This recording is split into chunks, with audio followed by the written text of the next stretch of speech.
Hello, and welcome back to another episode. Between last episode yesterday and today, I spent quite a bit of time and I finished digging out the bottom of this lake area here. I do not think I quite have enough time today to make a video on that. However, I think tomorrow or sometime this weekend I probably will.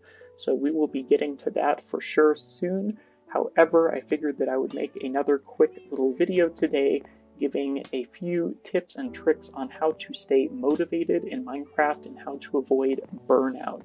So we'll start off by just taking a look at each of the tips and then we'll look at each one individually in more depth. So, tip number 1, accept that burnout will happen. Tip number 2, take breaks.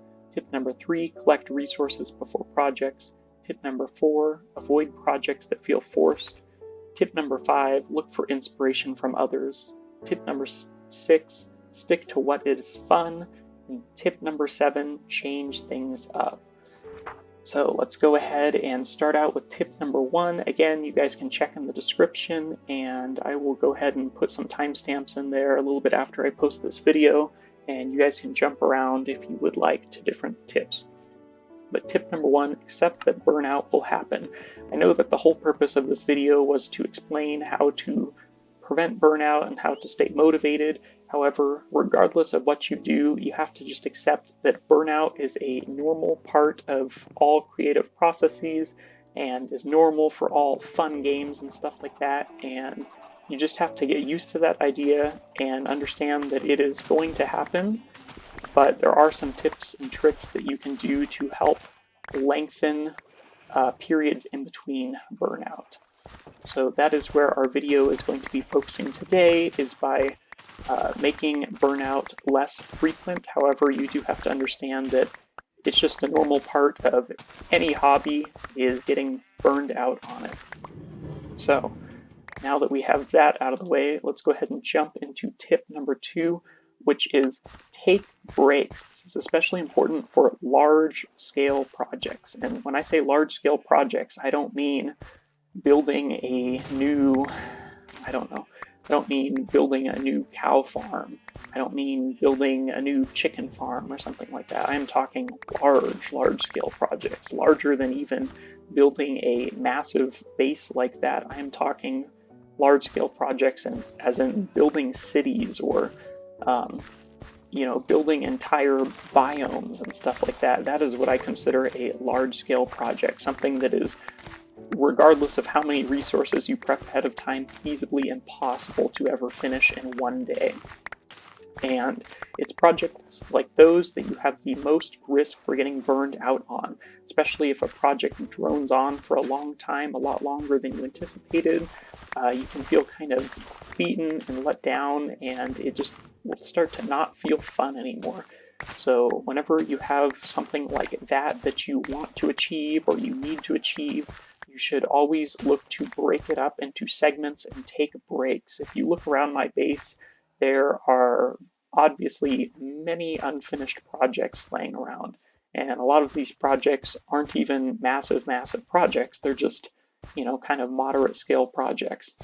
Like I've got this lake that I'm working on. I've got these 2 projects that have been sitting here for a year that need to be decorated still. I've got the whole backside of this village that still needs to be fleshed out. And those are projects that I will be working on for a long time coming. And that is fine. If that's what you need to do to stay motivated, is break up your projects and have multiple large projects going on at once, and you just hop between whatever one you feel like working on whenever you log on. That is a good strategy to stay interested and motivated and keep plowing through these projects. It will definitely take much longer to finish one single project. However, since you switch things up and you have more variety on what you're working on, it will not feel as big of a hassle to tackle. So definitely remember to always take breaks and to add some variety into your larger projects so that you don't get too burned out on them. And another important thing to consider is, definitely especially if it's a project that you don't necessarily want to do, but you kind of need to do, those ones are the most important to take breaks on. You know, if you've got a massive castle that you want to build or something like that, and you know, that ends up taking you a long time to do, that's fine if that's something that you wanted. But let's say for me, for example, I hate villagers and I hate villager breeders, but it's something that is definitely necessary in the game. And so I break it up, you know, I really break it up. So each day I might only get 1 or 2 new villagers into my villager breeder, but I don't want to sit there for hours upon hours on end um, messing around with a whole bunch of finicky and difficult to deal with villagers. So definitely break up your projects and take breaks during the middle of them. You don't need to plow through this massive project in one day.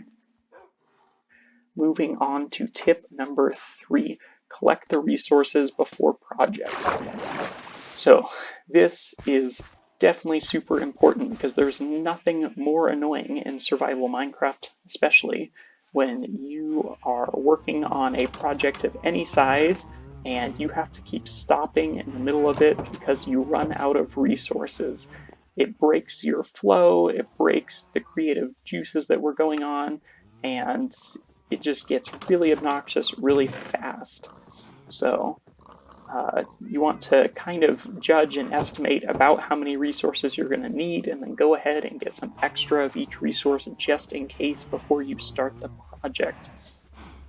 It's also useful to have just a bunch of extra resources laying around in case you run into a project that you kind of just spontaneously feel interested in doing and you just want to really jump into it. That's why I have a lot of chests laying around of basic resources like wood and stone and gravel and dirt and grass. That way, when I just get an awesome idea in my head, I can jump right into that project and I don't have to sit around and wait for a long time collecting resources and lose my interest in it. So let's move on to tip number 4, avoid projects that feel forced. So there's a lot of projects in survival Minecraft that, you know, feel necessary but aren't necessarily something that you are interested in doing. For me, it was that villager trading hall. You know, definitely one of the most, if not the most, useful thing to have in a Minecraft world is a large villager trading hall with all the villagers and stuff like that. But, you know, for me at least, it's an absolute hassle and a pain to get all of that put together. So for me, that's my forced project. And my way of addressing that was, as mentioned before, to break it up into little parts. But let's say that it's a different type of project, something that I didn't really need, such as, I don't know, let's say a big ghast farm in the Nether. Ghast farms are absolutely a hassle to make. You have to collect loads upon loads of obsidian and all kinds of different stuff. And it can be really not too fun to build. And it's not necessarily something that's completely necessary. You don't need that many gas tiers, and there's easier ways to get gunpowder. You know, a project like that, unless you're really interested in it, maybe consider avoiding it altogether instead of even breaking up into parts, because if you try to do a project that feels forced, you're going to lose interest really fast, and you won't just lose interest in that project, you'll lose interest in the game as a whole. So avoid projects that feel forced. Tip number 5, look for inspiration from others. So this is one of my favorite tips, and I frequently, especially while I'm playing the game, I'll have my phone next to my computer and I will be watching YouTube videos from some of my favorite content creators, many of whom are very talented builders or very talented redstoners and stuff like that, and I will see something in one of their videos that catches my attention and it will bring out just a lot of inspiration to do something similar to what they've done. You know, I don't know, I'll see one of them build a gorgeous custom terrain mountain. And, I will be here in my world and I'll be looking at this hillside here and I'll think to myself, wow, I just watched them do that. I could do that as well, and that would look so cool to have that right here behind my village and across from my home tree. I think I want to do that. And I will get tons of inspiration to do that project, and I'll go grab the resources, and then doing the project just feels natural and quick and easy because I'm inspired to do so. And another great thing is that if you have kind of an idea of what you want to do, but you don't have any like really specific direction for it, maybe check out Google Images. Type in kind of what you're thinking. Like, for example, when I was building this whole area here, I typed in like Minecraft Jungle Village, Minecraft Custom Jungle, Minecraft, etc., to see what Google Images would spit back at me. And not all of the images are helpful, obviously, but every once in a while you'll catch a really cool build color palette, or you'll see just something really cool that fits well for the theme that you're going for. For me, that was these lamp posts. I wish I knew who it was that first designed this, but I saw this lamppost on a Google image search and I fell in love with it. And as you can see, I've incorporated it into every aspect of my build, and I even took it a step farther and adapted it into this little kind of custom Torii gate type lamppost. So a lot of times when you find inspiration from someone else, you might copy some things directly, but there's also a large chance that you will take what inspired you and you will adapt it to fit you specifically, and you will create something completely new and unique. So look for inspiration in others. Tip number 6, stick to what is fun. This really goes in hand with a couple of the other tips that we already mentioned, but if you ever find yourself doing something in Minecraft or any other game for that matter, and you just think to yourself, wow, this is just really tedious and I'm no longer having fun, just stop doing it. I mean, unless it's something that's completely necessary for some goal of yours, just stop doing it. The whole purpose of the game is to have fun. So stick to what is fun for you.